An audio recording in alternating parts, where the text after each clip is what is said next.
Hello दोस्तों, Dalip Hindi short and classes में आपका हार्दिक स्वागत है। दोस्तों, आज की डिक्टेशन दैनिक जागरण की संपादकीय डिक्टेशन है।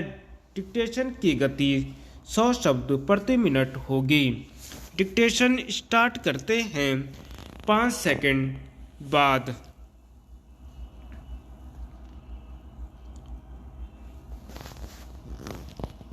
शहरों की सूद। आम बजट में शहरी निकायों को आत्मनिर्भर बनाने की पहल यह तो बताती है कि केंद्र सरकार शहरों की दशा सुधारने के लिए प्रतिबद्ध है, लेकिन बात तब बनेगी जब राज्य सरकारें भी यह समझेंगी कि शहरीकरण पर उन्हें भी ध्यान देने की आवश्यकता है। आम बजट और इसके पहले आर्थिक सर्वे में सरकार ने यह जो आवश्यकता रेखांकित की कि शहरी निकायों को अपनी क्षमता बढ़ानी होगी, उसकी पूर्ति तब तक संभव नहीं जब तक राज्य सरकारें अपने हिस्से की जिम्मेदारी निभाने के लिए आगे नहीं आती। केंद्र सरकार की तरह राज्य सरकारों को यह समझना होगा कि देश के समुचित और तेज विकास के लिए शहरों को संवारना आवश्यक है। यह काम केवल इसीलिए नहीं किया जाना चाहिए क्योंकि शहरी जीवन का स्तर सुधारने की जरूरत है, बल्कि इसलिए भी किया जाना चाहिए क्योंकि शहर अर्थव्यवस्था को गति प्रदान करते हैं। अपने देश में कस्बे, शहरों में और नगर महानगरों में तो परिवर्तित हो रहे हैं, लेकिन उनमें सुविधाओं का स्तर नहीं सुधर पा रहा है। भले ही शहरीकरण की बातें खूब होती हों, लेकिन हमारे छोटे बड़े शहर दुर्दशाग्रस्त ही अधिक हैं। जिन सुविधाओं की आस में लोग शहरों में बसना पसंद करते हैं, वे कठिनाई से ही उपलब्ध हो पाती हैं। इसका कारण है शहरों का अनियोजित और अनियंत्रित विकास। बेतरतीब विकास शहरी जीवन को कष्टकर बनाने के साथ ही उनकी छवि भी बिगाड़ता है। शहरों की दुर्दशा के लिए मुख्यतः स्थानीय निकाय जिम्मेदार हैं। शहरों को संवारना उनकी प्राथमिकता में मुश्किल से ही शामिल होता है। आमतौर पर शहरी निकाय दलगत राजनीति, लाल फीताशाही और भ्रष्टाचार का अखाड़ा बनकर रह गए हैं। यह अच्छा है कि आम बजट में शहरों में सुविधाएं बढ़ाने के लिए 10,000 करोड़ रुपए के आवंटन के साथ दूसरी और तीसरी श्रेणी के शहरों के विकास के लिए अर्बन इंफ्रा डेवलपमेंट फंड की स्थापना की गई है। लेकिन शहरों की जैसी स्थिति है, उसे देखते हुए यह पर्याप्त नहीं। इन स्थितियों में यह आवश्यक ही नहीं, अनिवार्य है कि शहरी निकाय आर्थिक रूप से आत्मनिर्भर बने। इसके लिए एक तो उन्हें संपत्ति कर सही तरह से एकत्र करना होगा और दूसरे उपलब्ध कराई जाने वाली सुविधाओं का समुचित शुल्क वसूलना होगा।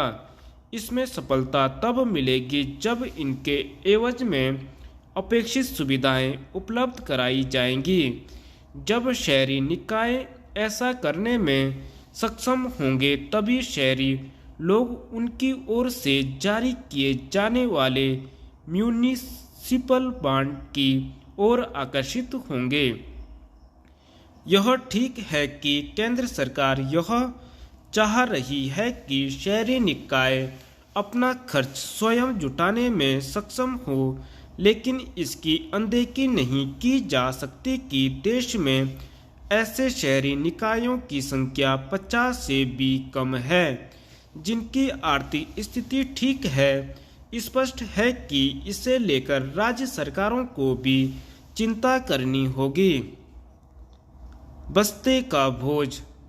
प्रदेश सरकार द्वारा स्कूली बच्चों के बस्ते का बोझ कम करने के लिए किए जा रहे प्रयास निश्चित रूप से स्वागत योग्य हैं। जरूरत इन प्रयासों को सभी शिक्षा बोर्ड के साथ समन्वय करते हुए धरातल पर उतारने की है। देखा जाए तो बीते कुछ वर्षों में स्कूली बच्चों के बस्ते का बोझ तेजी से बढ़ा है। देखा जाए तो बीते कुछ वर्षों में स्कूली बच्चों के बस्ते का बोझ तेजी से बढ़ा है। मोटी मोटी पुस्तकें और कापियां नाजुक कंधों को लगातार झुका रहे हैं। कई मामलों में तो अनावश्यक पठन पाठन सामग्री स्कूल तक बच्चे बस्ते में ढोक कर ले जाते हैं। कुछ स्कूलों ने जरूर अलग पहल करते हुए लाकर सिस्टम शुरू कर दिया है, जहां पुस्तकें व पाठ्य सामग्री रखी जाती है। बच्चे कम से कम पाठ्य सामग्री घर ले जाते हैं जिसकी उन्हें पढ़ाई करनी होती है। यह व्यवस्था चुनिंदा स्कूलों में ही लागू है। शेष स्कूलों में अभी भी बच्चे बस्तों का बोझ उठाने को मजबूर हैं। इससे बच्चों का सर्वांगीण विकास थम सा रहा है। बच्चे तनाव में आ रहे हैं। कई बार पढ़ाई के दबाव में बच्चे गलत कदम तक उठा देते हैं। यह स्थिति उचित नहीं कही जा सकती। बच्चों के बस्तों का भार कम करने के लिए लंबे समय से चर्चा छिड़ी हुई है। अब प्रदेश सरकार ने बस्ते का बोझ कम करने के लिए विचार विमर्श शुरू कर एक सार्थक पहल की है। इसके लिए शिक्षाविदों के साथ ही अभिभावक संगठनों को एक मंच पर आकर व्यापक विमर्श करना होगा। बस्तों के बोझ को कम करने के लिए बच्चों के पाठ्यक्रम को त्रैमासिक व अर्धवार्षिक के हिसाब से बांटते हुए पाठ्यक्रमों का चयन करने का प्रस्ताव उचित कहा जा सकता है। इसी प्रकार माह में एक दिन बैग फ्री डे का सुझाव बच्चों को पढ़ाई के तनाव से मुक्त रखने में मदद कर सकता है। यद्यपि इस संबंध में शिक्षाविद ही ज़्यादा बेहतर सुझाव दे सकते हैं। उम्मीद की जानी चाहिए कि प्रदेश सरकार व सभी शिक्षा बोर्ड इस संबंध में समन्वय करते हुए बच्चों की शैक्षणिक प्रणाली को और बेहतर बनाएंगे। धन्यवाद।